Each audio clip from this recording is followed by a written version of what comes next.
ರಾವಣ ಲೋಕೈಕವೀರ ಲಂಕಾದಿ ಪಾಲನ ದೇವಾ ರಾವಣ ಲೋಕೈಕವೀರ ಪಾಕಾರಿ ಸನ್ನುತ ಲೋಕಾರಿ ಸೇವಿತ ನಾಗೇಶ ಮುಖ ಸಂರಕ್ಷಕ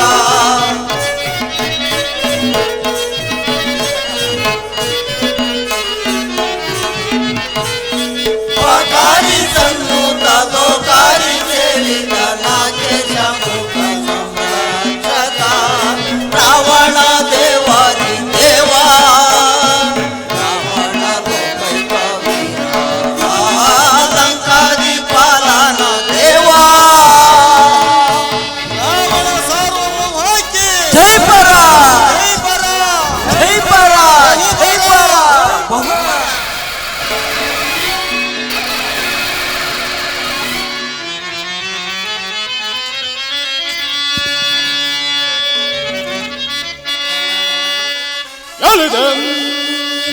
ಸುರಲೋಕಮಂ ಕಲದಿಂ ಚೌರ್ಯ ಸಾಹಸದೆ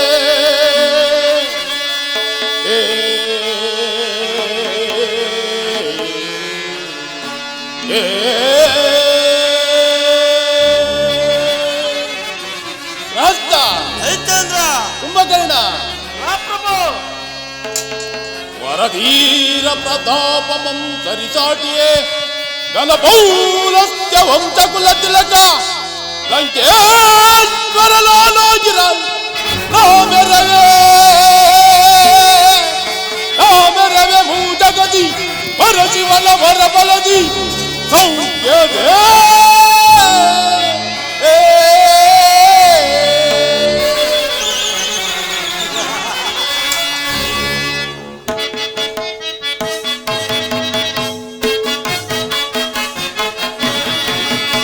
ಜಪ ಮೆರೆದಿದೆ ಗೆಲ್ಲಿದೆ ದಶ ಭುಜನ ತಿರಿಯ ವಿಜಯೇ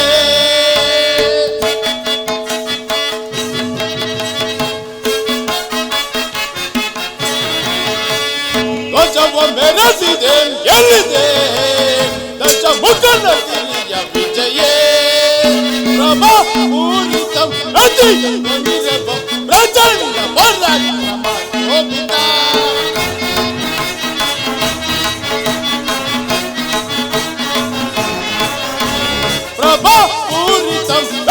ಪೂರಿತಂ ಪ್ರಚಂಡ ಪರಾಕ್ರಮ ಶೋಭಿತ ಸತ ಶಿವನ ಶುಭ ವಿಭೂತಿ ವಿಲಸಿದ ಸತ ಶಿವನ ಶುಭ ವಿಭೂತಿ ವಿಲಸಿದ ಯಜ ಭಾಗ್ಯ ತವ ಯಜ ಲಭ್ಯ ವಿಜಯೇ ಧ್ವಜವ ಮೆರೆದಿದೆ ಎಲ್ಲಿದೆ ದಶ ಮುಖನ ತಿರಿಯ ವಿಜಯೇ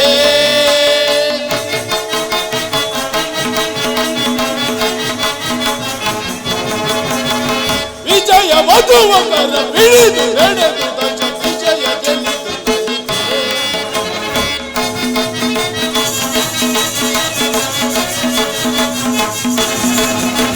ವಿಜಯ ಮಧುವಕರ ಬಿಳಿದು ನಡೆದು ದಶ ವಿಜಯ ಗೆಲ್ಲಿದು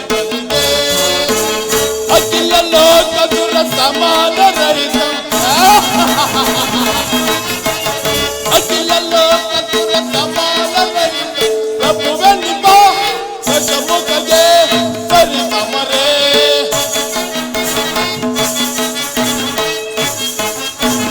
ಪ್ರಭುವೆ ನಿಪ ದಶಮುಖಗೆ ಸರಿ ಸಮರೇ ಪ್ರಭುವೆ ನಿಪ ದಶಮುಖಗೆ ಸರಿ ಸಮರೇ ವಿಜಯೇ ಧ್ವಜವ ಮೆರೆದಿದೆ ಗೆಲ್ಲಿದೆ ದಶಮುಖನ ತಿರಿಯ ವಿಜಯೇ ದಶಮುಖನ ತಿರಿಯ ವಿಜಯೇ ದಶಮುಖನ ತಿರಿಯ ವಿಜಯೇ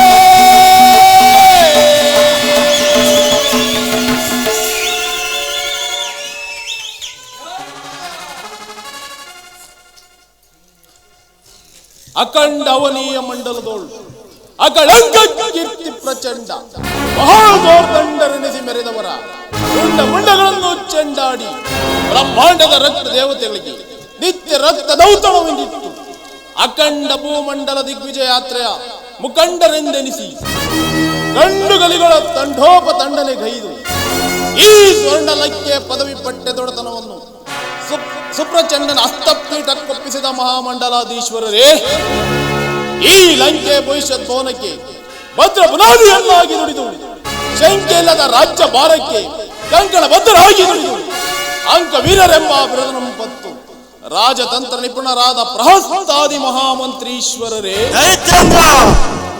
ನಿಮ್ಮೆಲ್ಲ ಪ್ರೋತ್ಸಾಹ ಸಹಕಾರದಿಂದಲೂ ಪಂಪಾಪತಿ ವಿರೂಪಾಕ್ಷನ ಅಕ್ಷಯ ಕೃಪಾಕಟಾಕ್ಷದಿಂದಲೂ ಅಲ್ಲದೆ ಮಹಾನ್ ಶಿವಭಕ್ತಿ ಶಿವಪೂಜಾದುರಂದರೆಯಾದ ಕೈಕಸ ಮಾತೃಶ್ರೀ ಅವರ ಸೈಕತ ಲಿಂಗಾರ್ಚನಾಶೀರ್ವಾದದ ಬಲದಿಂದಲೂ ನಮ್ಮ ದಿಗ್ವಿಜಯ ಯಾತ್ರೆಯು ಸಫಲವಾಯಿತು. ಈಗಿರುವಲ್ಲಿ ಮಹಾಮಂತ್ರಿ ಪ್ರಹಸ್ತ ನಮ್ಮ ಆಳ್ವಿಕೆಯಲ್ಲಿ ದೇವದಾನವರೆಲ್ಲರೂ ನಮ್ಮ ಆಜ್ಞಾನುಸಾರವಾಗಿ ಕಾರ್ಯನಿರ್ವಹಿಸುತ್ತಿರುವರೆ ಇವನ್ನೆಲ್ಲವನ್ನು ವಿಶದವಾಗಿ ವಿವರಿಸು. ವೀರ ಧೀರ ರಣ ಭೀಕರ ಸುರವರ ಕಂಠೀವರ ದೈತ್ಯೇಂದ್ರ. ವೀರ ಧೀರ ರಣ ಭೀಕರ ಸುರವರ ಕಂಠೀವರ ನಿರುತ ಸುಖದಿ ದುರಿತ ಫಲದಿ ನಿರುತ ಸುಖದಿ ದುರಿತ ಫಲದಿ ನರೇಂದ್ರನಿಗೆ ಜಯ ಜಯ ನರೇಂದ್ರನಿಗೆ ಜಯ ಜಯ ನರೇಂದ್ರನಿಗೆ ಜಯ ಜಯ. ಪರಶಿವನಿಂದ ಹೊರವ ಪಡೆದ ಲಂಕಾಧೀಶ್ವರ ದೈತ್ಯೇಂದ್ರ. ಪರಶಿವನಿಂದ ಹೊರವ ಪಡೆದ ಲಂಕಾಧೀಶ್ವರ ನಿರುತ ಸುಖದಿ ದುರಿತ ಫಲದಿ ನಿರುತ ಸುಖದಿ ದುರಿತ ಫಲದಿ ನರೇಂದ್ರನಿಗೆ ಜಯ ಜಯ ನರೇಂದ್ರನಿಗೆ ಜಯ ಜಯ ನರೇಂದ್ರನಿಗೆ ಜಯ ಜಯ. ದೈತ್ಯೇಂದ್ರ ಕೈಕಸ ಗರ್ಭ ಸಂಜಾತರಾದ ನೀವು 14 ಗೋಕಗಳಿಗೆ ಅಚ್ಚರಿಯನ್ನುಂಟು ಮಾಡಲು ದೈತ್ಯೇಂದ್ರ ಪಾತಾಳವನ್ನು ಹೊಕ್ಕು ಆ ಬಲಿಚಕ್ರವರ್ತಿಯ ಅರಮನೆಯನ್ನು ಕಾಯುತ್ತಿದ್ದ ಆ ಹರಿಯನ್ನು ಹಿಡಿಯಲು ಹೋದ ಅಮಿತ ಪರಾಕ್ರಮಶಾಲಿ ನೀವಲ್ಲವೇ? ಹೀಗಿರುವಲ್ಲಿ ನಿಮ್ಮ ಹೆಸರನ್ನು ಕೇಳಿದ ಮಾತ್ರದಿಂದಲೇ ದೇವಮಾನವರು ಕಡಗಡನೆ ನಡುಗುವರು. ಇಂದ್ರನು ಮಳೆಯನ್ನು, ಅಗ್ನಿಯು ಅಡಿಗೆಯನ್ನು, ವಾಯುವು ತಂಪಾದ ಗಾಳಿಯನ್ನು, ಗಾನ ನರ್ತನಾದಿಗಳಲ್ಲಿ ನಿನ್ನನ್ನು ಓಲೈಸುವುದರಲ್ಲಿ ಅಪ್ಸರೆಯನ್ನು. ಹೀಗಿರುವಾಗ ನಿಮ್ಮ ಪರಾಕ್ರಮಕ್ಕೆ ಚ್ಯುತಿಯೇ ಎಲ್ಲವೂ ನಿರಾತಂಕವಾಗಿ ನೆರವೇರುತ್ತಿರುವುದು. ಬಾಪು ಪ್ರಹಸ್ತ ಬಾಪು, ಎಲ್ಲವನ್ನು ಬಲ್ಲನು ಈ ಮಲ್ಲನ ಸಹಾಯಕರಾಗಿರುವಾಗ ಈ ಲಂಕೇಶ್ವರನ ವೈಭವಕ್ಕೆ ಕೊರತೆ ಎಂದರೇನು? ಕುಂಭಕರ್ಣ, ಇದರಲ್ಲಿ ನಿನ್ನ ಅಭಿಪ್ರಾಯವೇನೆಂದು ತಿಳಿಸು. ತೆರೆಯನ್ನು ಗೆಲೆಯುವ ಬರದೊಳಗೆ ಸುರರ ಕಡಿದೆಳೆವೆ ದುರದೊಳಗೆ ತೆರೆಯನ್ನು ಗೆಲೆಯುವ ಬರದೊಳಗೆ ಯಕ್ಷ ಗರುಡ ಗಂಧರ್ವರ ಪಿಡಿದು ಪದಾಘಾತದಿ ಮೆಟ್ಟಿದರೆ ಯಕ್ಷ ಗರುಡ ಗಂಧರ್ವರ ಪಿಡಿದು ಪದಾಘಾತದಿ ಮೆಟ್ಟಿದರೆ ತೆರೆಯನ್ನು ಗೆಲೆಯುವ ಬರದೊಳಗೆ ಸುರರ ಕಡಿದೆಳೆವೆ ದುರದೊಳಗೆ ತೆರೆಯನ್ನು ಗೆಲೆಯುವ ಬರದೊಳಗೆ ಬರದೊಳಗೆ ಬರದೊಳಗೆ. ನಿಜ ಪ್ರಭು ನಿಜ, ನಿಮಗೆ ಸರಿಸಾಟಿಯಾದವರು 14 ಲೋಕಗಳೆಲ್ಲ ನಿಮ್ಮ ಹೆಸರನ್ನು ಕೇಳಿದ ಮಾತ್ರದಿಂದಲೇ ಯಕ್ಷ ಗರುಡ ಗಂಧರ್ವ ಕಿನ್ನರ ಕಿಂಪುರುಷಾದಿಗಳು ಗಡಗಡನೆ ನಡುಗುವರು. ಪರಾಕ್ರಮಶಾಲಿಯಾದ ನಮ್ಮ ಅಗ್ರಜನ ಸಾಧನೆ ಸಾಮಾನ್ಯವಾದದ್ದೇ. ಲೋಕನಾಯಕನು ವಾಸವಾಗಿದ್ದ ಕೈಲಾಸವನ್ನೇ ತನ್ನೆರಡು ತೋಳ್ಗಳಿಂದ ಎತ್ತಿ 14 ಲೋಕಗಳಿಗೆ ಅಚ್ಚರಿಯನ್ನುಂಟು ಮಾಡಿದ ದಿಟ್ಟತನದ ಅಸುರವೀರ ನಾರಿಯ ಗರ್ಭ ಸಂಚಾತರು ಈ ರಾವಣ ಕುಂಭಕರ್ಣರು. ಈಗಿರುವಲ್ಲಿ ಶತ್ರುಗಳಂತಿರಲಿ ಮೃತ್ಯು ದೇವತೆಯು ಸಹ ಮುಟ್ಟಲಾರಳು. ಕಾರಣ ಅಚಲವಾದ ಭಕ್ತಿಯಿಂದ ನಿತ್ಯ ನಿರಂಜನ ಬದಿಸುತ್ತಾ ಸುಧಿಸುತ್ತಾ ಮೃತ್ಯು ದೇವತೆಯನ್ನು ವಶ ಮಾಡಿಕೊಂಡಿರುವ ನಮಗೆ ಮೃತ್ಯು ದೇವತೆ ಸೋದರಿಲ್ಲದೆ ಅವಳೆಂದಿಗೂ ವಿರೋಧಿಯಲ್ಲ. ನಾವು ಮುನಿದು ನಿಂತರೆ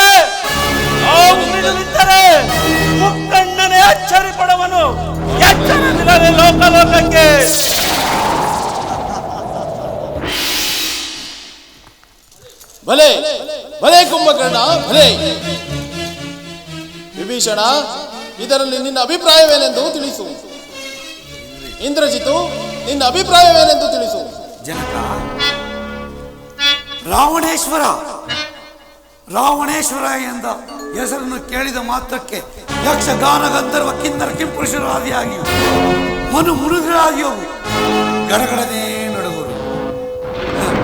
ಹೀಗಿರುವಲ್ಲಿ ನಮ್ಮ ಆಳ್ವಿಕೆಯಲ್ಲಿ ಭಯವೆಂದರೇನು? ಆತಂಕ, ಆನಂದ, ಪರಮಾನಂದ.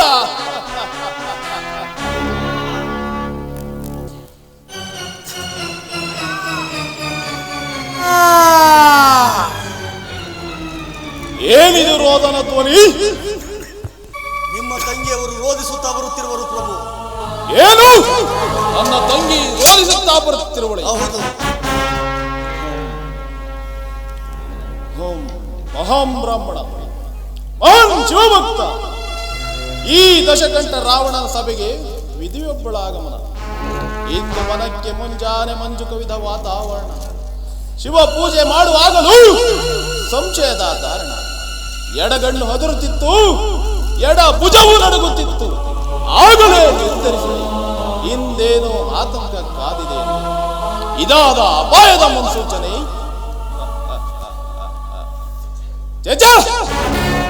ನಾನೆಂತಹ ಯೋಚನೆ ಮಾಡುತ್ತಿರುವೆ? ನನಗಾರ ಭಯ. ನಾನಾರು ಕೈಕಸ ಗರ್ಭ ಸಂಜಾತ, ಪೌರಸ್ತ್ಯ ಬ್ರಹ್ಮನ ಮೊಮ್ಮಗ, ವಿಶ್ವವಸುವಿನ ಜ್ಯೇಷ್ಠ ಪುತ್ರ. ಅಡಿ ಇಟ್ಟರೆ ಬರೆಯುವುದು ಭೂಮಿ, ತಲೆ ಎತ್ತಿದರೆ ನಡುಗುವುದು ಬಾನು. ಸೃಷ್ಟಿಯ ಚಲನೆ ನನ್ನ ಆಜ್ಞೆಯನ್ನು ಪಾಲಿಸುತ್ತಿರುವಾಗ ಈ ಲಂಕೇಶ್ವರನಿಗೆ ಶಕುನಗಳ ಚಿಂತೆಯೇ? ಅಕರಾಕ್ಷ, ಆಕೆಯನ್ನು ರಾಜ ಮರ್ಯಾದೆಯಿಂದ ಆಸ್ಥಾನಕ್ಕೆ ಬರಮಾಡು. ಅಣ್ಣ ನೋಡಣ್ಣ, ಆ ಮೂದ ನರಮಾವು ನನ್ನ ಎಲ್ಲ ತಗೊಂಡು ಹೆಂಗೆ ನನ್ನ ತಿದ್ದಿ ಹೆಂಗೆ ಮಾಡ್ಬಿಟ್ಟವೆ. ತಂಗಿ ಶೂರ್ಪನಖ, ಯಾರಿಂದ ನಿನಗಿಂತ ಸ್ಥಿತ ಉಂಟಾಯಿತು? ನಿನಗೆ ಈ ರೀತಿ ಮಾಡಿದ ದ್ರೋಹಿಗಳಾರು? ಅವರ ಕರುಳುಗಳ ಬಗೆದು ನಿನ್ನ ಕೊರಳಿಗೆ ಮಾಲೆ ಹಾಕುವೆನು. ಯಾರಾದರೂ ಆತ್ಮಕರು? ಅಣ್ಣ ನೀನು ಹಂಗೆ ಮತ್ತೆ ಅಂತ ಗೊತ್ತು. ಆದಿ ಹೇಮ ಗೊತ್ತಣ್ಣ. ಆ 3 ಜನ ನರಮಾನವರು, ಆಮ, ಆತ್ಮನ, ತೀತೆ. ಆ ತೀತೆ ಬಹಳ ಸೌಂದರ್ಯವತಿ ಅಣ್ಣ. ಏನ ಮಾಡ್ತಾನೆ ನಿಂಗೆ ಅಗ್ನ ಮಾಡ್ತಾನಂತ ಹೋದೆ. ಆ ಪತಿಂಗ ಅಕ್ಮನ ಹೋಯ್ಬಿಟ್ಟ ಮೂಗು ಕಿವಿ. ಗೃಹಸ್ಥ, ಅದೇನು ಸರಿಯಾಗಿ ವಿಚಾರ ಮಾಡು. ನಮ್ಮ ದಂಡಕಾರಣ್ಯದಲ್ಲಿ ನರಮಾನವರ ಪ್ರವೇಶವಾಗಿದೆ ಪ್ರಭು. ಅದರಲ್ಲಿ ಏನು? ಲಕ್ಷ್ಮಣ, ಸೀತೆ ಎಂದು. ಏನು? ನರಮಾನವರ ಪ್ರವೇಶ? ಹೌದು. ಆ ಸೀತೆ ಸಹಜ ಸೌಂದರ್ಯವತಿ. ಕರೆತರಲು ಹೋಗಿ ಲಕ್ಷ್ಮಣನು ಇವಳ ಮೂಗನ್ನು ನಾಸಿಕ ಛೇದಿಸಿ ಕಳಿಸಿದ್ದಾನೆ. ಏನು?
ಅಪಮಾನ, ಸಹಿಸಲಾರದ ಅಪಮಾನ. ರಾಕ್ಷಸ ಕುಲದಿ ಮಂತರೆಂದೆನಿಸಿ, ರಾಜಶೇಖರನ ಪರಮ ಭಕ್ತರೆಂದೆನಿಸಿ ಗಣೇಶನ ಸಾಕ್ಷಾತ್ಕಾರ ಪಡೆಯಲು ಅನೇಕ ವರ್ಷಗಳ ಕಾಲ ಕಠೋರ ತಪಸ್ಸನ್ನು ಆಚರಿಸಿ ಈ ರಾವಣ ಅತ್ರವಿಂದ ವೀಣೆಯನ್ನಾಗಿಸಿ ಗರುಡುಗಳನ್ನೇ ತಂದೆಯನ್ನಾಗಿಸಿ ಸಾಮಗಾನ ನುಡಿಸಿ ಶಂಕರಾಭರಣ ರಾಗವನ್ನು ಆಡಿ ಆ ಶಂಕರನನ್ನೇ ಮೆಚ್ಚಿಸಿ ಆ ಮಹಾದೇವನ ಮಾನಸಲಿಂಗವನ್ನು ಅವನಿಂದಲೇ ಮಾನಿಸಿ ತಂದು ಮಾತೃವಿನ ಮನದಿಚ್ಛನ ಮೌಲ್ಯವನ್ನು ಮಹೋನ್ನತವಾಗಿರಿಸಲು ಈ ಭೂ ಕೈಲಾಸ ನಿರ್ಮಾಣ ಕಾರ್ಯಕರ್ತನಾಗಿರುವ ರಾಜಿಸುತ್ತಿರುವ ರಾಜಾದಿರಾಜ ಸುರನರ ವೃಂದವನ್ನೇ ಗಾಳಿಗೊಳಿಸಿ ಮೆರೆಯುತ್ತಿರುವ ಪ್ರಚಂಡ ರಾವಣ ಎಂದರೆ ಅಲ್ಲ.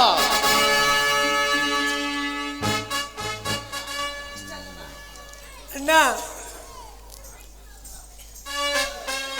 ಆಮನ ಒಂದೇ ಬಣ್ಣ ಕಳೆದು ಹತರಾದ ಅಣ್ಣ. ಏನು ಆ ರಾಮ ಲಕ್ಷ್ಮಣರನ್ನು ಒಂದೇ ಬಾಣದಲ್ಲಿ ಸಂಹರಿಸಿಬಿಟ್ಟರೆ ಸಾಯಲಿ ಬಿಡುತ್ತಿರೋಹಿ. ಪ್ರಭು, ಸತ್ತವರು ರಾಮ ಲಕ್ಷ್ಮಣರಲ್ಲ, ನಮ್ಮ ಕರದೂಷಣಾದಿಗಳು. ಏನು ತ್ರಿಮೂರ್ತಿಗಳಿಗೂ ಅಸದಳವಾಗಿ ತೋರುತ್ತಿರುವ ನಮ್ಮ ಕರದೂಷಣಗಳನ್ನು ಒಂದೇ ಬಾಣದಲ್ಲಿ ಸಂಹರಿಸಿಬಿಟ್ಟರೆ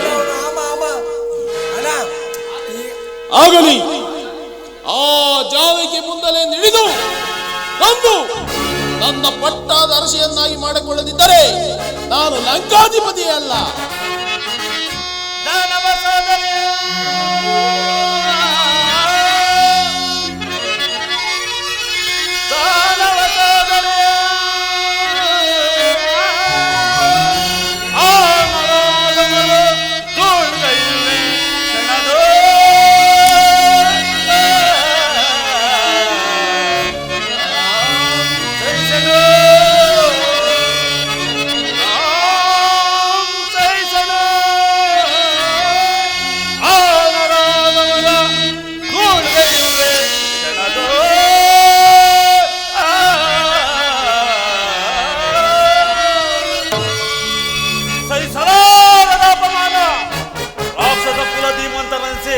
ಕನಸು ಮನಸ್ಸಿನಲ್ಲಿಯೇ ನಮ್ಮ ಸ್ಮರಣೆ ಮಾಡದವರು ನಮ್ಮನ್ನು ಕೆಳಕ್ಕೆ ಬದುಕುಳಿಯಲು ಸಾಧ್ಯವಿಲ್ಲ.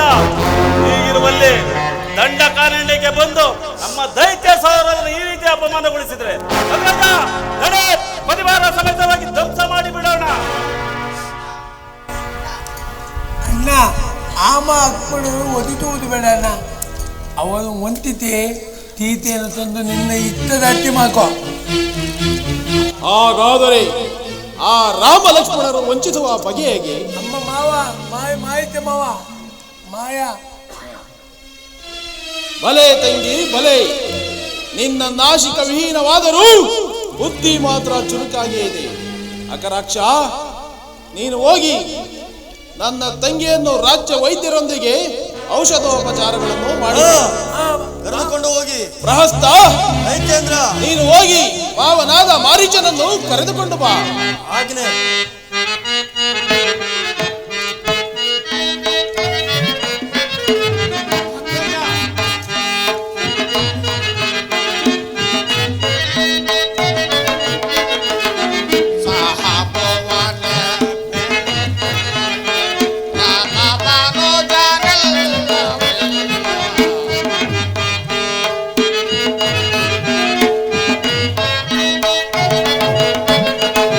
Sahabawane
ರಾಮ ಲಕ್ಷ್ಮಣರು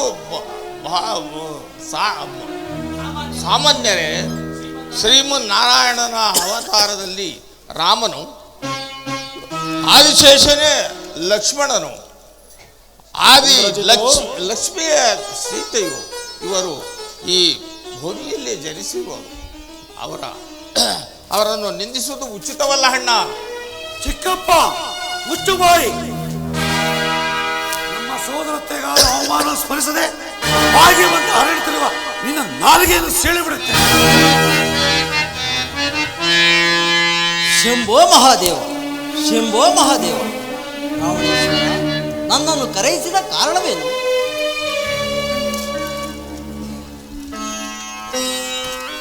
ಬಾ ಮಾವ ಬಾ. ರಾವಣೇಶ್ವರ, ನನ್ನನ್ನು ಕರೆಯಿಸಿದ ಕಾರಣವೇನು? ನನ್ನ ತಂಗಿ, ಬಾ ಮಾವ ಬಾ. ನನ್ನ ತಂಗಿ ಶೂರ್ಪನಖ ದಂಡಕಾರಣ್ಯದಲ್ಲಿ ತೆರಳಿದಳಂತೆ. ಅಲ್ಲಿ ರಾಮ ಲಕ್ಷ್ಮಣ ಸೀತೆಯು ಸೇರಿ ನನ್ನ ತಂಗಿಯ ಕಿವಿ ಮೂಗುಗಳನ್ನು ಕೊಯ್ದು ಅಪಮಾನಗೊಳಿಸಿ ಕಳಿಸಿದ್ದಾರೆ. ಅದಕ್ಕೆ ಪ್ರತಿಕಾರವಾಗಿ ಅಪ್ರತಿಮ ಸುಂದರಿಯಾದ ಸೀತೆಯನ್ನು ಅಪಹರಿಸಿ ತರಬೇಕು. ಆ ಕಾರ್ಯಕ್ಕೆ ನೀ ನನಗೆ ಸಹಾಯ ಮಾಡಬೇಕು ಮಾವ. ನನ್ನಿಂದ ಆಗಬೇಕಾದ ಸಹಾಯವೇನು ರಾವಣೇಶ್ವರ? ಮಾವ, ನೀನೀಗಲೇ ಒಂದು ಹೇಮ ಸಾರಂಗದ ರೂಪವನ್ನು ಧರಿಸಿ ಆ ರಾಮ ಲಕ್ಷ್ಮಣ ಸೀತೆಯು ವಾಸಿಸುತ್ತಿರುವ ಪಂಚವಟಿಯ ಪರ್ಣಶಾಲೆಯ ಮುಂದೆ ಸುಳಿದಾಡುತ್ತಿರು. ಆಗ ಸೀತೆಯು ಭ್ರಾಂತಿಯಿಂದ ಆ ಹೇಮ ಸಾರಂಗವನ್ನು ಹಿಡಿದು ತರಲು ರಾಮನಲ್ಲಿ ಹಠ ಮಾಡುವಳು. ಆಗ ನೀನು ನಿನ್ನ ಮಾಯಾಜಾಲದಿಂದ ಆ ರಾಮ ಲಕ್ಷ್ಮಣರ ಕೈಗೆ ಸಿಕ್ಕಿಯೂ ಸಿಕ್ಕದಂತೆ ಬಹುದೂರ ಸೆಳೆದುಕೊಂಡು ಹೋಗಿ ನಾನು ಮರೆಯಲ್ಲಿ ನಿಂತು ಸಮಯವರಿತು ಆ ಸೀತೆಯನ್ನು ಅಪಹರಿಸಿಕೊಂಡು ಬರುವೆನು ಮಾವ. ಈಗಲೇ ನೀನು ಕಾರ್ಯಾನುಮುಖವಾಗಬೇಕು ಮಾವ. ರಾವಣೇಶ್ವರ, ಈ ಕಾರ್ಯವು ನಿನ್ನಿಂದ ಆಗದು ರಾವಣೇಶ್ವರ. ಏನವೋ ಅಧಿಕ ಪ್ರಸಂಗಿ. ಈ ರಾವಣನ ಸಮಕ್ಷಮದಲ್ಲಿ ಸಮಸ್ವರದಲ್ಲಿ ಉದ್ಧರಿಸುವ ಉದ್ಘಟನ ತೋರುವೇನೋ ಆಷಾಢಭೂತಿ.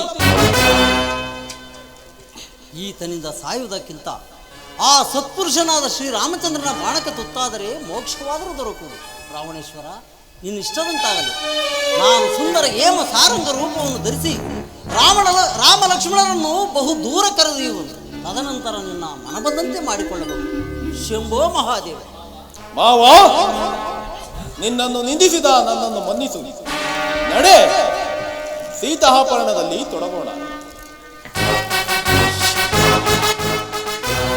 ಸೀತಾಪಹರಣ, ಸೀತಾಪಹರಣ, ಸೀತಾಪಹರಣ.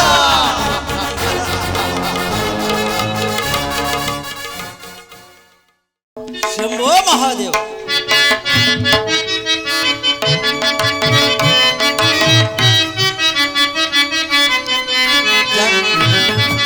ಜಟ ಜೋಟ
ಶಂಭೋ ಮಹಾದೇವ, ಸಾಕ್ಷಾತ್ ಮಹಾವಿಷ್ಣುವೇ ಶ್ರೀರಾಮಚಂದ್ರನು, ಮಹಾಲಕ್ಷ್ಮಿಯೇ ಸೀತಾಮಾತೆಯು.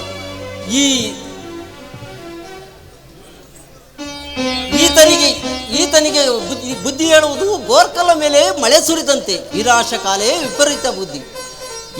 ಈತನು ಆ ಸಾಧ್ವಮಣಿಯನ್ನು ಕರೆತರುವುದರಿಂದ ಇಡೀ ಲಂಕೆಯೇ ಸುಟ್ಟು ಭಸ್ಮೀಭೂತವಾಗುವುದು. ಶಂಭೋ ಮಹಾದೇವ, ಶಂಭೋ ಮಹಾದೇವ.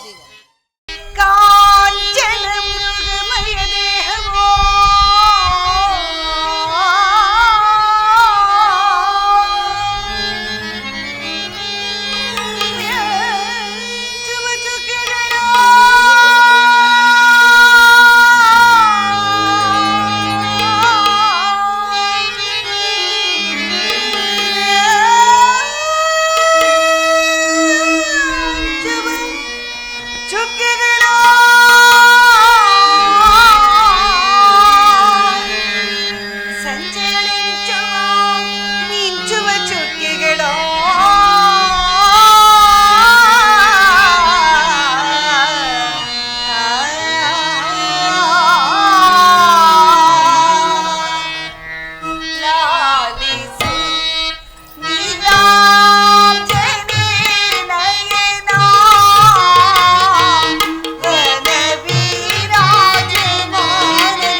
ಅದನ್ನು ಹಿಡಿದುಕೊಟ್ಟರೆ ಅದರ ಸಂಗಡ ಆಟವನ್ನು ಆಡಿದ ನಾನು ಕಾಲವನ್ನು ಕಳೆಯುತ್ತೇನೆ. ಏನು ಹೇಳಿದ್ರಿ ಸೀತಾ?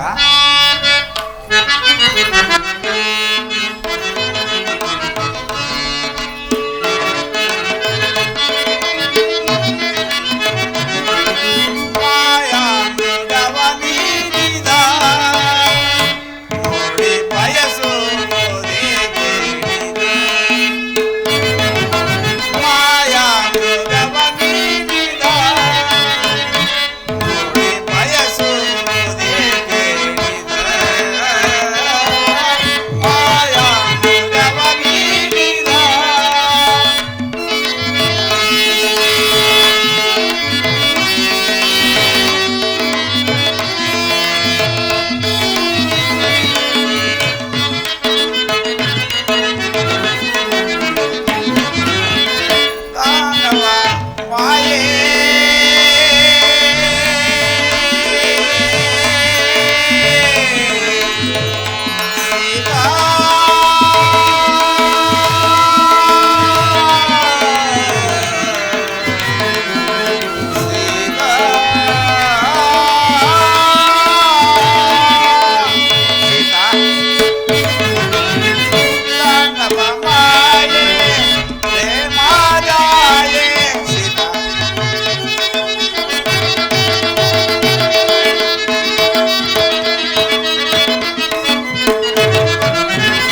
ಸೀತಾ, ಕಂಡರು ಕಾಣಿದಂತೆ ಮಿಂಚಿನಂತೆ ಹಾರಾಡುತ್ತಿರುವ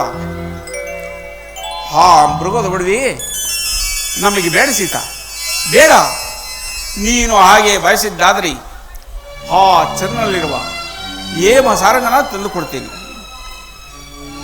ಸರಿ ಸರಿ, ತಂದು ಕೊಡಲು ಇಷ್ಟವಿಲ್ಲದ ಪಕ್ಷದಲ್ಲಿ ಇಂತಹ ಸಂದೇಹಗಳುಂಟಾಗುವುದು ಸಹಜವೇ ಇಲ್ಲವೇ? ಸಮೀಪದಲ್ಲಿ ಇರುವ ಈ ಮೃಗವನ್ನು ಹಿಡಿದುಕೊಡಲಾರದು ನೀವು ಚಂದ್ರನಲ್ಲಿರುವ ಹೇಮ ಸಾರಂಗವನ್ನು ಹಿಡಿದುಕೊಡಬಲ್ಲಿರ? ಕೂಡುದು ಕೂಡುದು, ಈ ಮೃಗವನ್ನೇ ಹಿಡಿದುಕೊಡಬೇಕು, ಇಲ್ಲವೇ ಖಂಡಿತವಾಗಿ ಪ್ರಾಣತ್ಯಾಗ ಮಾಡಿಕೊಳ್ಳುವೆನಷ್ಟೇ. ಸೀತಾ, ಲಕ್ಷ್ಮಣ, ಲಕ್ಷ್ಮಣ, ಅಣ್ಣ ಕರೆದಿರಾ? ಬಾ ಲಕ್ಷ್ಮಣ. ಆ ಮೃಗವನ್ನು ನೋಡಿದಿಲ್ಲ ಲಕ್ಷ್ಮಣ? ಆ ಮೃಗವನ್ನು ಹಿಡಿಯೋಕೆ ಹೋದರೆ ಆ ಮೃಗವು ನಮ್ಮ ಕೈಗೆ ಸಿಕ್ಕುವುದೇ ಲಕ್ಷ್ಮಣ. ಅಣ್ಣ, ಆ ಮೃಗವು ನಿಜವಾದ ಮೃಗವೆಂದು ನನಗೆ ತೋರುತ್ತಿಲ್ಲವಣ್ಣ. ಈ ಪ್ರದೇಶವು ರಾಕ್ಷಸಮಯವಾಗಿರುವುದರಿಂದ ಯಾರೋ ರಾಕ್ಷಸರ ಮಾಯಿ ಇರಬೇಕೆಂದು ನನಗೆ ತೋರುತ್ತಿರುವುದು. ಅಣ್ಣ, ಹಿಂದೆ ನಾವು ವಿಶ್ವಾಮಿತ್ರರ ಯಜ್ಞ ಸಂರಕ್ಷಣೆ ಕಾಲದಲ್ಲಿರಬೇಕಾದರೆ ಆ ಮಾರೀಚನು ಇದೇ ರೀತಿ ನಾನಾ ರೀತಿಯ ರೂಪಗಳನ್ನು ಧರಿಸಿ ನಮ್ಮನ್ನು ವಂಚಿಸಿರಲಿಲ್ಲ ಅಣ್ಣ. ಇದು ಸಹ ಅದೇ ರೀತಿ ಯಾರೋ ರಾಕ್ಷಸರ ಮಾಯೆ ಇರಬೇಕೆಂದು ನನಗೆ ತೋರುತ್ತಿರುವುದಣ್ಣ. ಲಕ್ಷ್ಮಣ, ಅದು ರಾಕ್ಷಸರ ಮಾಯಿಗೆ ಇದ್ದರೆ ಅದನ್ನು ಬಲಿಟ್ಟು ಬರ್ತೀರಿ. ನಿಜವಾದ ಮೃಗವಾದರೆ ಅದನ್ನು ಜೀವಸಹಿತವಾಗಿ ಇಡುತ್ತಿರ್ತೇನೆ. ನೀನು ಜಾನಕಿಯನ್ನು ಜಾಗರೂಕ ನೋಡ್ಕೊಳ್ತಾ ಒಳ್ಳೆ ಶಾಲೆ ಇರು ಲಕ್ಷ್ಮಣ. ಅಣ್ಣ, ಈ ಅಲ್ಪ ಕಾರ್ಯಕ್ಕೆ ನೀನೇಕೆ ಅಪ್ಪಣಿನ ದಯಪಾಲಿಸಿದರೆ ನಾನೇ ಹೋಗಿ ಹಿಡಿದು ತರುತ್ತೇನೆ ಅಣ್ಣ. ಹಾಗಲ್ಲ ಲಕ್ಷ್ಮಣ, ಹಾಗಲ್ಲ.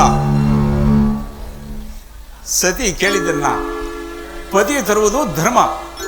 ಆದ್ದರಿಂದ ನಾನು ಈಗಲೇ ಹೋಗಿ ಆ ಮೃಗವನ್ನು ಹಿಡ್ತಾ ಇರ್ತೇನೆ. ನೀನು ಜಾನಕಿಯನ್ನು ಜಾಗರೂಕ ನೋಡಿಕೊಳ್ತಾ ಪರಣಿಸಲೇ ಇರಲಿ ಲಕ್ಷ್ಮಣ. ಆಗಬಹುದಣ್ಣ.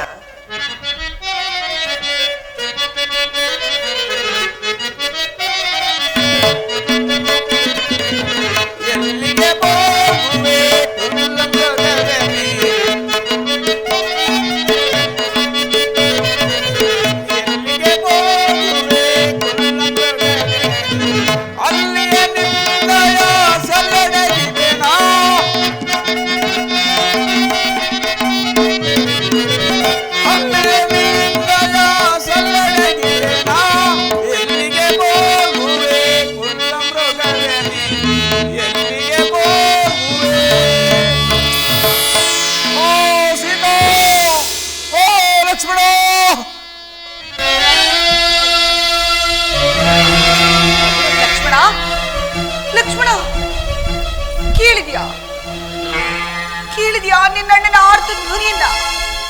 ಯಾರೋ ರಾಕ್ಷಸರಿಂದ ಏನು ವಿಪತ್ತು ಸಂಭವಿಸದಂತೆ ತೋರುವುದು. ಹೊರಡು ಮೈದುನ, ಜಾಗೃತಿಯಾಗಿ ಹೋಗಿ ನಿಮ್ಮಣ್ಣನ ಕುಶಲವನ್ನು ನೋಡಿ. ಅಮ್ಮ, ಈ ಪ್ರದೇಶವು ರಾಕ್ಷಸಮಯವಾಗಿರುವುದರಿಂದ ಯಾರೋ ನಮ್ಮನ್ನು ಯಾಮಾರಿಸಲು ಈ ರೀತಿ ಕೂಗಿಕೊಂಡಿರಬಹುದೆಂದು ತೋರುತ್ತಿರುವುದು. ನೀವು ಧೈರ್ಯವಾಗಿರಿ ತಾಯಿ. ಇಲ್ಲ ಲಕ್ಷ್ಮಣ, ಇಲ್ಲ. ಇದು ನನ್ನ ಸ್ವಾಮಿಯ ಧ್ವನಿಯ ಹೊರತು ಅನ್ಯತಾ ಅಲ್ಲ. ಜಾಗೃತಿಯಾಗಿ ಹೋಗಿ ನಿಮ್ಮಣ್ಣನ ಕುಶಲವನ್ನು ನೋಡಿ. ಅಮ್ಮ, ಅಣ್ಣನಾದ ಶ್ರೀರಾಮಚಂದ್ರನಿಗೆ ವಿಪತ್ತೆಂದರೇನು ತಾಯಿ? ಅಣ್ಣನಾದ ಶ್ರೀರಾಮಚಂದ್ರನಿಗೆ ಶತ್ರುಗಳಾಗಿ ಬದುಕಬಲ್ಲ ವೀರರು ಯಾರು ಸಹ ಧೈರ್ಯವಾಗಿರಿ ತಾಯಿ. ನನ್ನ ಮಾತನ್ನು ನಂಬು ತಾಯಿ. ಎಂತಹ ವೀರಾದಿ ವೀರನಾದರೂ ಶೂರಾದಿ ಶೂರನಾದರೂ ವಂಚನೆಯ ಜಾಲಕ್ಕೆ ಸಿಲುಕಿದಾಗ ಸಂಕಟ ಪಡಬೇಕಾದ ಸಹಜವೇ ಇಲ್ಲವೇ ಮೈದುನ? ಜಾಗೃತಿಯಾಗಿ ಹೋಗಿ ನಿಮ್ಮಣ್ಣನ ಕುಶಲವನ್ನು ನೋಡು. ಹೋಗ್ಲಾರ್ಯ ಲಕ್ಷ್ಮಣ, ಲಕ್ಷ್ಮಣ. ಕಡೆಗೂ ದಾಯಾದಿ ಮಾತ್ಸರ್ಯವನ್ನು ಸಾರಿಸಿಯೇ ಬಿಟ್ಟೆಯಲ್ಲ ನೀನು ಭರತನು ಇಂತಹ ಸಮಯಕ್ಕಾಗಿ ಕಾದಿದ್ದರಿಂದ ನಾನು ಖಂಡಿತವಾಗಿ ಭಾವಿಸಿರಲಿಲ್ಲ. ಗುಪ್ತ ಶತ್ರುಗಳಾದ ನಿಮ್ಮನ್ನ ಪ್ರಿಯ ಸಹೋದರರಿಂದ ಭಾವಿಸಿದ್ದನಲ್ಲ ನನ್ನ ಸ್ವಾಮಿಯು.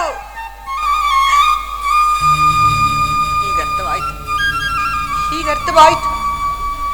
ನಿನ್ನಣ್ಣನು ಕೇಡಿಗಾಹುತಿಯಾದರೆ ಸುಲಭವಾಗಿ ನಿನ್ನತ್ತಿಯು ನಿನ್ನವಳಾಗುಳೆಂಬ ದುರಾಲೋಚನೆ ಏನು?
ಹಿಡಿದ ಆಟವನ್ನು ಸಾಧಿಸದೆ ಬಿಡಲಾರರು ಎಂಬ ಆರ್ಯೋಕ್ತಿಯೂ ಇಂದಿಗೆ ನಿಜವಾಯಿತು. ಅಮ್ಮ ಆಗಲಿ ತಾಯಿ, ಅಣ್ಣನ ಆಜ್ಞೆಯನ್ನು ಮೀರಿದೆನೆಂಬ ಅಪವಾದವು ನನಗೆ ಬಂದರೂ ಸರಿ, ತಮ್ಮ ಆಜ್ಞೆಯಂತೆ ನಡೆಯುವರಿ. ಆದರೆ ತಮ್ಮಲ್ಲಿ ನನ್ನದೊಂದು ವಿಜ್ಞಾಪನೆ ತಾಯಿ. ಅಮ್ಮ, ಈ ಪ್ರದೇಶವು ರಾಕ್ಷಸಮಯವಾಗಿರುವುದರಿಂದ ನಾನಿಲ್ಲಿ ಸಪ್ತಋಷಿಗಳ ಗೆರೆಗಳನ್ನು ಹೊಡೆಯುವೆ. ನಾನಾಗಲಿ ಅಥವಾ ಅಣ್ಣನಾಗಲಿ ಹಿಂದಿರುಗಿ ಬರುವವರೆವಿಗೂ ತಾವು ಆ ಸಪ್ತಋಷಿಗಳ ಗೆರೆಗಳನ್ನು ದಾಟಿ ಹೊರಗೆ ಬರಬಾರದು ತಾಯಿ. ಹಾಗೆ ಜಾಗೃತಿಯಾಗಿ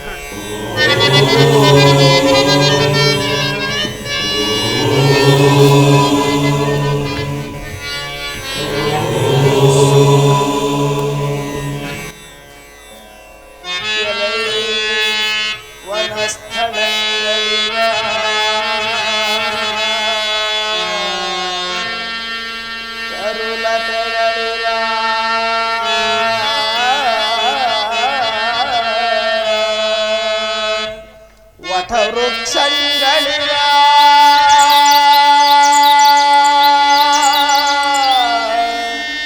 ತಲೆ ಕಾಯುವುದೆಂಬ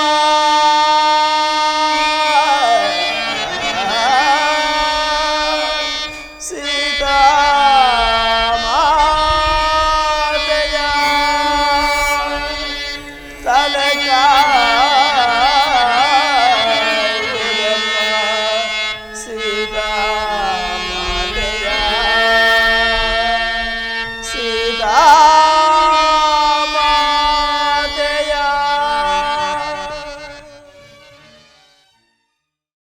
ಶಂಭೋ ಮಹಾದೇವ, ಶಂಭೋ ಮಹಾದೇವ.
Baba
ಭವತಿ ಭಿಕ್ಷಾಂದೆ ಭವತಿ ಭಿಕ್ಷಾಂದೆ. ಪೂಜ್ಯರೇ, ನಮಸ್ಕರಿಸುವೆನು. ಭದ್ರೆ, ಬಹುದೂರದಿಂದ ಕುಟೀರ ಬಳಿಗೆ ಬಂದಿದ್ದೇನೆ. ನನಗೆ ಹಸಿವು ತೃಷಗಳಾದರೂ ಬಹಳವಾಗಿ ಬಾಧಿಸುತ್ತಿದೆ. ಆದ್ದರಿಂದ ಏನಾದರೂ ಆಹಾರವನ್ನು ನೀಡು. ಹಾಗೆ ಆಗಲಿ, ಸ್ವಲ್ಪ ಸಾವಕಾಶದಿಂದಿರಿ. ಆಗಬಹುದು. ಎಂತಹ ಲಾವಣ್ಯವತಿ, ಇವಳೆಂತಹ ಸೌಂದರ್ಯವತಿ. ಆ ನನ್ನ ಅಜಾತ ಶತ್ರುವಾದ ಹರಿಯೂ ಕೂಡ ಸಹಸ್ರ ನೇತ್ರಗಳಿಂದ ನೋಡಿ ಆನಂದಿಸತಕ್ಕಂಥ ರೂಪವೇ ಸರಿ.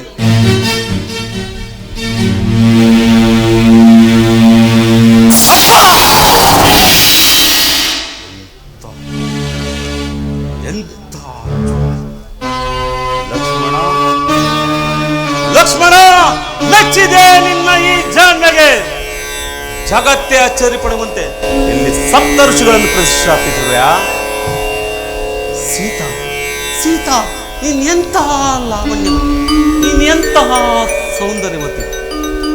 ನಿನ್ನ ಮೇಲಿನ ವ್ಯಾಮೋಹದಿಂದಾಗಿ ನಿನ್ನ ಸ್ವಯಂವರದ ಸಭೆಗೆ ಬಂದು ಶಿವಧನಸ್ಸನ್ನು ಎತ್ತಲಾರೆ ಮುಗ್ಗರಿಸಿ ಬಿದ್ದಾಗ ಒಬ್ಬರಿಗೆ ಮೇಲೆ ಕುಳಿತು ಚಪ್ಪಾಳೆ ಹೊಡೆದಕ್ಕೆ ಇಲ್ಲ.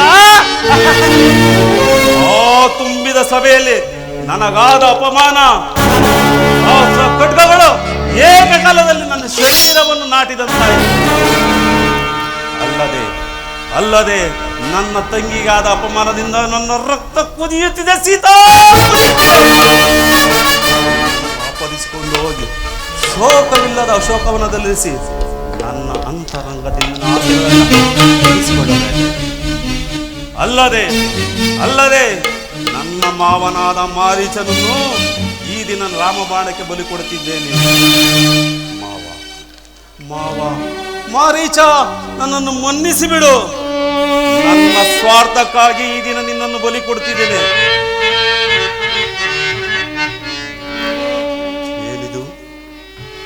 ಏನಿದು ನರಿಗಳು ವಿಕಟವಾಗಿ ಕೂಗುತ್ತಿದೆ. ನನ್ನ ಬಾಳಿನ ಕಾರ್ಮೋಡ ಕವಿದಂತಿದೆ. ಶಿರೋ ಮೇಲ್ಭಾಗ ಕಾಹೆ ಗೃಹಗಳ ಚಿತ್ತಾರ ಧ್ವನಿ ಆರಂಭೋಯಿತೆ. ಅಲ್ಲದೆ ಅಕಾಲ ಮೃತ್ಯುವಿನ ಸೂಚನೆ ಬೇರೆ. ಇದಕ್ಕೆಲ್ಲ ಎದರತಕ್ಕವನಲ್ಲ ಈ ದಶಕಂಠ ರಾವಣ.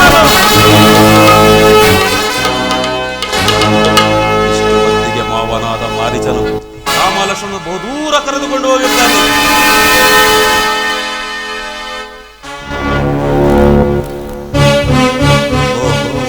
ವೇಳೆ ಆಯಿತು. ಹಸಿವು ತಾಳಲಾರೆ ಭದ್ರೆ, ತಾಳಲಾರೆ. ಕಣ್ಣಾಲಿಗಳು ತಿರುಗುತ್ತದೆ, ಕೈ ಕಾಲುಗಳಲ್ಲಿ ತ್ರಾಣವಿಲ್ಲ. ಏನಾದರೂ ಆಹಾರವನ್ನು ನೀಡು. ಇದು ಸ್ವೀಕರಿಸಿ ಪೂಜ್ಯರೇ. ಇನ್ನು ಮುಂದೆ ಬಂದು ಸ್ವೀಕರಿಸಿ. ಸಾಧ್ಯವಿಲ್ಲ ಪೂಜ್ಯರೇ. ಮೈದುನನಾದ ಲಕ್ಷ್ಮಣನು ಸಪ್ತರ್ಷಿಗಳ ರೇಖೆಗಳನ್ನು ಬರೆದು. ಏನು? ನಮ್ಮ ಯತೀಂದ್ರಗಳು ಸಪ್ತ ಋಷಿಗಳ ಆಜ್ಞೆ. ಹಸುವಿನಿಂದ ಬಳಲಿ ಬಂದ ನಾನು ನಿನ್ನ ಆಶ್ರಮದಲ್ಲಿ ಹಸು ನೀಗಿದೆ. ಆದರೆ ದಯಮಾಡಿ ಶಾಂತರಾಗಿ. ಇದು ನಿಮ್ಮ ಇಚ್ಛೆಯಿಂದ ಭಿಕ್ಷೆಯನ್ನು ನೀಡುವೆ. ಇನ್ನು ಬಳಿಗೆ ಬಂದು ನೀಡಬಾರದೆ. ಇನ್ನು ಬಳಿಗೆ ಬಂದು ನೀಡಬಾರದೆ.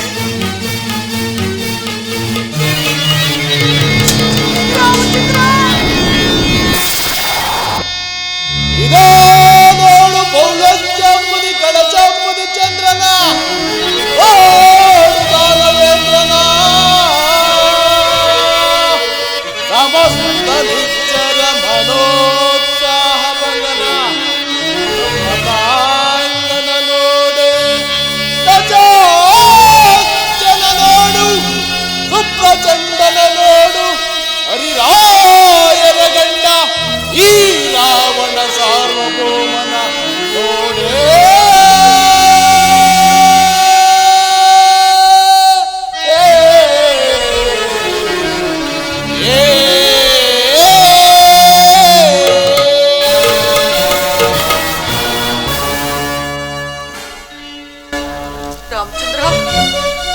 ರಾಮಚಂದ್ರ ಪ್ರಭುವೇ, ನೀನದೆಷ್ಟು ವಿಧವಾಗಿ ಹೇಳಿದ್ರು ನಿನ್ನ ಮಾತನ್ನು ಕೇಳಿದ ನಾನಿಂತಹ ವಿಪತ್ತಿಗೆ ಗುರಿಯಾದನಲ್ಲ ಸ್ವಾಮಿ.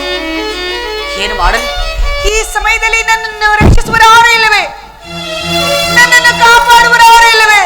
ದಶರಥ ಚಕ್ರವರ್ತಿಗಳೇ, ಮೈದನನಾದ ಲಕ್ಷ್ಮಣನೇ, ರಾಮಚಂದ್ರ, ಎಲ್ಲಿರುವಿರಿ? ಬೇಗ ಬಂದು ನನ್ನನ್ನು ಕಾಪಾಡಿ. ವಿಖ್ಯಾತ ಪರಾಕ್ರಮಶಾಲಿಯಾದ ಆ ನರಾದವರು ನನ್ನನ್ನು ಏನು ಮಾಡಲಾರನೆಂದು ತಿಳಿ. ವಿವೇಕವಿಲ್ಲದ ಚಪಲದಿಂದ ಅವರು ನನ್ನನ್ನು ಏನು ಮಾಡಲಾರನೆಂದು ತಿಳಿ. ಛೇ, ಅವರ ಅಂಬಲವನ್ನು ಬಿಟ್ಟು ನಡೆ ಪುಷ್ಪಕ ವಿಮಾನದಡೆ. ಅಯ್ಯೋ, ಯಾರಾದರೂ ಕಾಪಾಡಿ, ನನ್ನನ್ನು ಯಾರಾದರೂ ರಕ್ಷಿಸಿ. ಏನಿದು? ದಶರಥ ರಾಮ ಎಂಬ ರೋದನದಲ್ಲಿ ಕೇಳಿ ಬರುತ್ತಿರುವುದಲ್ಲ. ಯಾರಾಗಿರಬಹುದು? ಅಮ್ಮ, ನೀನು ಯಾರು ತಾಯಿ? ಈ ರೀತಿ ರೋಧಿಸಲು ಕಾರಣವೇನು ತಾಯಿ? ಅಯ್ಯ, ನಾನಾದರೂ ದಶರಥ ಮಹಾರಾಜನ ಸೊಸೆಯು, ಶ್ರೀರಾಮಚಂದ್ರನ ಧರ್ಮಪತ್ನಿಯು. ನನ್ನ ಕಾಂತನು ಇಲ್ಲದ ಸಮಯದಲ್ಲಿ ಈ ಘಾತಕನಾದರೂ ಮೋಸದಿಂದ ಅಪಹರಿಸಿಕೊಂಡು ಹೋಗಲೆತ್ತಿಸುತ್ತಿರುವುದು. ನನ್ನನ್ನು ಕಾಪಾಡು ಪಕ್ಷಿರಾಜ, ನನ್ನನ್ನು ಕಾಪಾಡು. ಇಲ್ಲವೋ ಪರನಾರಿ ಚೋರ! ಜಗನ್ಮಾತೆಯಾದ ಸೀತಾದೇವಿಯನ್ನು ಕದ್ದ ಕಳ್ಳನಂತೆ ಅಪಹರಿಸಿಕೊಂಡು ಯಾರೆಂಬುದನ್ನು ತಿಳಿಸು. ಎಲ್ಲವೋ ಮುದಿಯದ್ದೆ, ನಾನು ಲಂಕಾಧೀಶ್ವರ ರಾಮ. ಎಲ್ಲವೋ ಮುದಿಯದ್ದೆ, ನಾನು ಈಕೆ ಧರ್ಮಪತ್ನಿಯು. ನೀನು ವಿಚಾರಿಸಲು ಕಾರಣವೇನು? ಮುಚ್ಚುಬಾಯಿ! ಧರ್ಮಪತ್ನಿಯಿಂದ ಸಂಬೋಧಿಸುವ ನಿನ್ನ ನಾಲಿಗೆ ಸೇರಿ ಹೋಗಲಾರ. ಅಯ್ಯೋ, ನನ್ನನ್ನು ಕಾಪಾಡು, ನನ್ನನ್ನು ರಕ್ಷಿಸು, ನನ್ನನ್ನು ಕಾಪಾಡು. ಇಲ್ಲವೋ ಪರನಾರಿ ಚೋರ! ಜಗನ್ಮಾತೆಯನ್ನು ಕದ್ದ ಕಳ್ಳನಂತೆ ಅಪಹರಿಸಿಕೊಂಡು ಹೋಗುತ್ತಿರುವೆಯ? ಏನು ನಿಜವಾದ ಗಂಡೆ ಹಾದೊಡೆ? ನನ್ನ ಮೇಲೆ ಯುದ್ಧ ಮಾಡಿ ಮುಂದೆ ಹೋಗು. ಏನವೋ ಮುದಿಹದ್ದೆ, ಅರಣ್ಯದಲ್ಲಿ, ಕಾಡು ಮೇಡುಗಳಲ್ಲಿ, ಸಮುದ್ರದಲ್ಲಿ ಸತ್ತು ಬಿದ್ದಿರುವ ಜಲಚರಾದಿಗಳನ್ನು ತಿಂದು ಪ್ರಾಣ ಉಳಿಸಿಕೊಂಡಿರುವ ನೀನು ನನ್ನನ್ನು ಪ್ರತಿಭಟಿಸುವೆಯಾ? ಇಲ್ಲೂ ಯುದ್ಧಕ್ಕೆ ಸಿದ್ಧನಾಗು. ಪ್ರಾಣದ ನಿಲ್ಲುವುದು. ಈಗ ಇವನಿಗೆ ತಕ್ಕ ಮೋಸವನ್ನು ಮಾಡಿ ಪಾರಾಗಬೇಕು. ಇಲ್ಲವಾದಲ್ಲಿ ಕಾಲ ವಿಳಂಬನೆಯಾಗುವುದು. ಎಲ್ಲವೋ ಮುದಿಹದ್ದೆ, ನಾವೀರ್ವರು ಸಮಬಲಶಾಲಿಗಳು. ಆದ್ದರಿಂದ ನಮ್ಮ ಪ್ರಾಣಗಳ ನೆಲೆಗಳನ್ನರಿತು ಯುದ್ಧವನ್ನು ಮಾಡೋಣ. ಮೊದಲು ನಿನ್ನ ಪ್ರಾಣ ಎಲ್ಲಿರುವುದು ಹೇಳು. ನನ್ನ ಪ್ರಾಣದ ನೆಲೆಯು ಈ ಎರಡು ರೆಕ್ಕೆಗಳಲ್ಲಿರುವುದು. ನಿನ್ನ ಪ್ರಾಣದ ನೆಲೆಯು ಎಲ್ಲಿರುವುದು ಅದನ್ನು ತಿಳಿಸು. ನನಗೀಗ ಸಂತೋಷವಾಯಿತು. ಇಲ್ಲವೋ ಮುದಿಯದ್ದೆ, ಈಗ ಕೇಳು. ನನ್ನ ಪ್ರಾಣವು ಈ ನನ್ನ ಎಡಗಾಲು ಪೃಷ್ಠದಲ್ಲಿರುವುದು. ಸಿದ್ಧನಾಗು ಯುದ್ಧಕ್ಕೆ. ಸಿದ್ಧನಾಗು.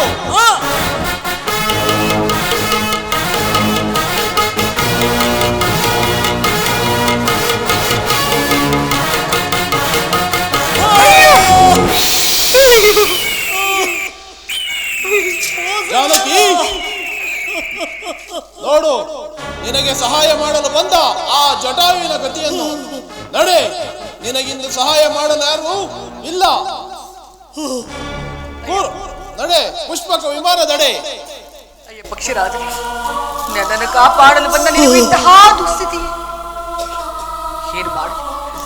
ನನ್ನ ಸ್ವಾಮಿಗೆ ನನ್ನ ವಿಚಾರವನ್ನು ತಿಳಿಸುವ ಬಗೆ ಆದರೆ ಹೇಗೆ? ನಾನು ಪತಿವ್ರತಿಯಾಗಿದ್ದ ಪಕ್ಷದಲ್ಲಿ ತ್ರಿಕರಣ ಶುದ್ಧದಿಂದ ನನ್ನ ಸ್ವಾಮಿಯನ್ನು ಸೇವಿಸಿದ್ದೇ ನಿಜವಾಗಿದ್ದಲ್ಲಿ, ಕೇಳಿ ಪಕ್ಷಿರಾಜರೇ, ನನ್ನ ಸ್ವಾಮಿಗೆ ಎಲ್ಲ ವಿಚಾರವನ್ನು ತಿಳಿಸಿ ಆತನಿಂದಲೇ ನೀನು ಸದ್ಗತಿಯನ್ನು ಪಡೆ.